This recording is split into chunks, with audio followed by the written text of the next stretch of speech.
A new 3D platformer coming to us from the teams behind Super Mario Odyssey is a big deal.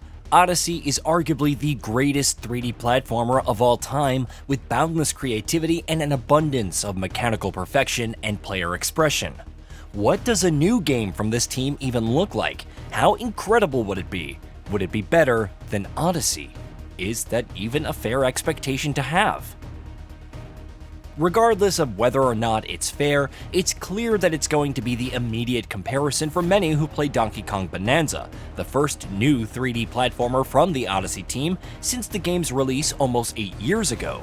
And the more you play Bananza, the more it becomes evident that the developers understood this fact, and that they may have even taken it as a challenge upon themselves to deliver something even more wildly ambitious and impressive than that game.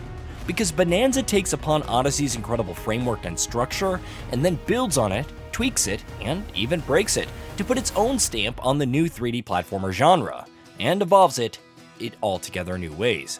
There is an argument to be made that Bananza is the greatest 3D platformer Nintendo has ever released, which is almost unrealistically, hyperbolically, high praise.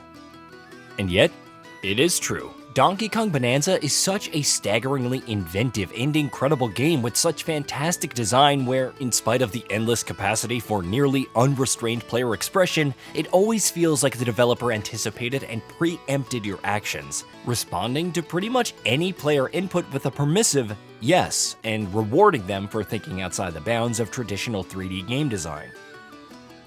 The signature mechanic to the game that characterizes this more than anything else is, of course, the destructibility. Pretty much everything that you see in the game can be grabbed, torn off, smashed, punched through, and destroyed in any number of ways. This leads to an incredibly unique 360-degree style of traversal and movement that most platformers, even 3D platformers, simply don't have.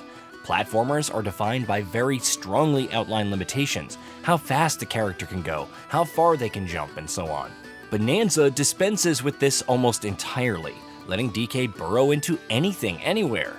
In combination with his ability to climb any surface without limitation, no stamina meter to keep track of, this means that you can go almost anywhere within the 3D space of the levels, something the game anticipates and seems to outright expect, given how many rewards and collectibles are hidden in this manner that would feel almost impossibly out of way in any other game. This might sound like it undermines the deliberate design that one might expect from a good 3D platformer, but as mentioned, that never feels the case, and the game always seems to have anticipated how the player will engage with the world and manages to nudge and guide them to the direction where their efforts and curiosity will be rewarded. It also helps that the actual action of destruction is so versatile. You aren't limited to just punching and smashing through things, but you can pick things up, throw and hurl them at other things or distant targets, swing broken chunks into enemies and obstacles, and even use it for all sorts of movement tech, including tearing off a chunk and using it as a makeshift platform to double jump off of, or using it to skateboard on, smashing into enemies or obstacles along the way and causing even more destruction in your wake. Destruction feels almost reductive as a descriptor here then, with how endlessly expressive this action seems to be. You can throw explosive things to cause explosions, you can punch through terrain, and how strong it is and how strong your blow is determines how much you destroy. The verb of destroying therefore feels infinitely mutable, and allows for a kind of movement-based level design that is unlike anything seen in a platformer yet. The fact that the actual feel of controlling DK through his heavy movements and smashing through everything is so immaculate and responsive to player input only serves to make the action feel even more enjoyable to engage with every chance you get. Engaging with it is where the true genius of Bananza's design comes into play. Even without destroying anything, Bananza gives players a fun sandbox with lots to discover and places to poke around in. But the more you destroy, the more you discover, with some of the best challenges and areas of the game hidden under the seemingly unassuming surface. I say seemingly unassuming because Bananza uses excellent visual cues to guide the player's eye. This can be something as simple as a slight crack or bump for you to investigate, but owing to the unique nature of Bananza's design, you get more, including a sonar that highlights things hidden and buried in your immediate vicinity, and treasure maps that you can find frequently as you dig around, and which highlight the locations of valuable collectibles in the level. All put together then, the game creates this excellent, incredible loop where it's leading the player along via visual cues, resulting in them destroying things, resulting in them getting rewards that then lead to the next visual cue, and so on. You can lose literally hours to Donkey Kong Bananza and not even realize it. Even the earlier levels in the game are endlessly complex and stuffed with rewards for the enterprising player. And the latter ones are ambitious and impressive. Many of them could have gotten away with being entire games by themselves. You're not just destroying things either, as Donkey Kong Bananza is practically an action-adventure game with how comprehensive and varied its gameplay outside of the core platforming tends to be. Exploring the various subterranean layers that you find yourself on leads you to finding not just rewards, but also currency, NPCs who will give you quests, entire villages and settlements with different kinds of stores to buy helpful gear and items from. Connecting the central collectible of the game, the Banandium Gems, which are the equivalent of moons in Odyssey, has another benefit for the player, as collecting 5 of them nets you 1 skill point that can be used to unlock perks and skills from a skill tree. These can be as simple as leveling up your health and your attack to unlocking entirely new skills and tech, such as the ability to surf over bodies of water on a chunk of stone.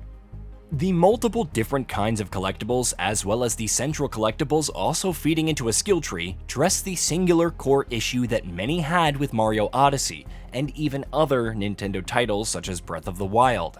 The fact that every action in the game led to the exact same kind of reward meant that many were disincentivized from engaging with parts of the game.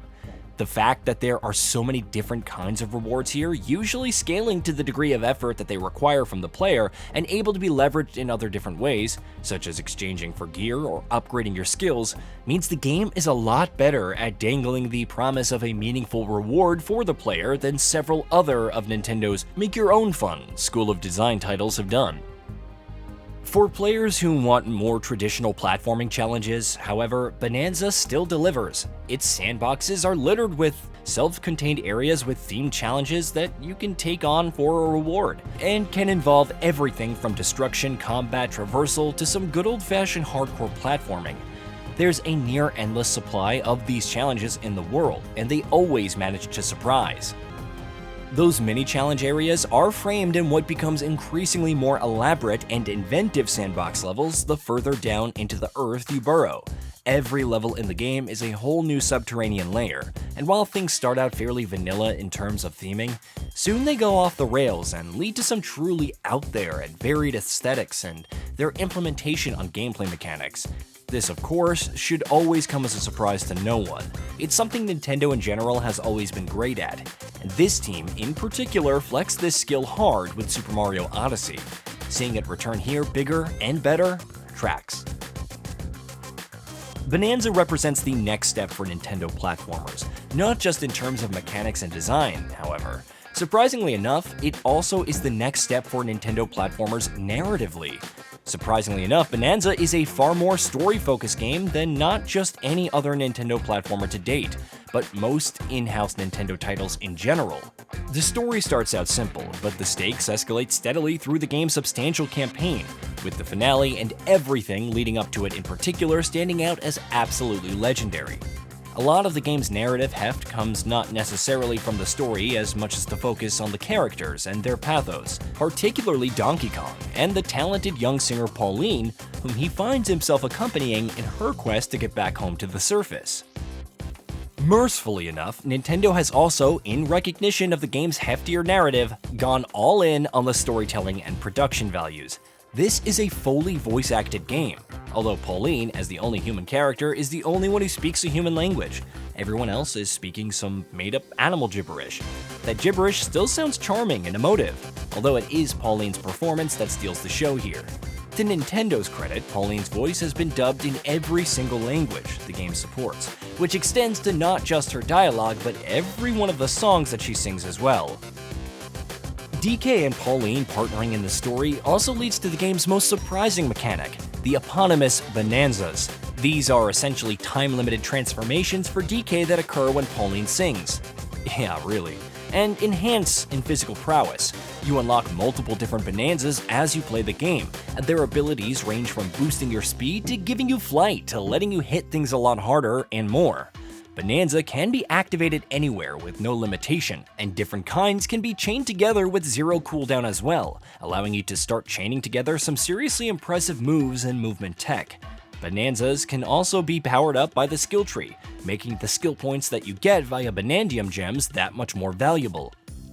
Donkey Kong Bananza is one of the first games exclusive for the Nintendo Switch 2, and does a pretty good job of showing off the system's various capabilities and features. At 1440p, it runs at a far higher resolution than anything the previous generation Switch could manage, and the game's level density, geometry, and complexity is far beyond Super Mario Odyssey.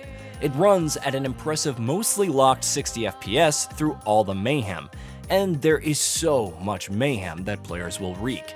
Things generally look good, though the game's stylized visuals definitely not going to appeal to everyone, particularly when it comes to the character designs. It makes a good case for the system's VRR ability in portable mode, smoothing over these aforementioned drops when they do happen a lot better in handheld mode than in TV mode. It shows off the mouse functionality of the Joy-Cons extremely well in the new Mario Paint style sculpting toolkit it gives players, and even leverages the enhanced HD rumble in the Switch 2 and its controllers with great haptic feedback as you smash your way through the levels. One part of the game that merits a special shout is the camera. This is something that can feel almost off-puttingly poor for the first-time players digging underground, particularly if you attempt to manipulate it the same way as the camera in any other game. However, the more you come to grips with it, the more it reveals itself to be an extremely smart camera that allows for full 360 movement in cramped quarters without letting the player lose sight of where DK is, and where the camera is framing things from. Designing a camera that works well in a game like Bananza can't have been easy. Typically, you don't get many third-person games that focus on movement, allow 360 traversal, and take place in very cramped and confined quarters. Even something like Minecraft or Deep Rock Galactic, which involves near-free movement in cramped underground areas, are first-person, meaning there is zero separation between controlling the character and controlling the camera, something that isn't true for third-person games like Bananza. It can definitely take a couple of hours to stop fighting the camera, but when you do, it becomes almost reflexive, and you can get it to do what you need it to do without even thinking about it. Every now and then, Nintendo releases a new game that shows off why, in spite of all the backlash the company can generate from its business decisions, it is considered one of the finest developers around.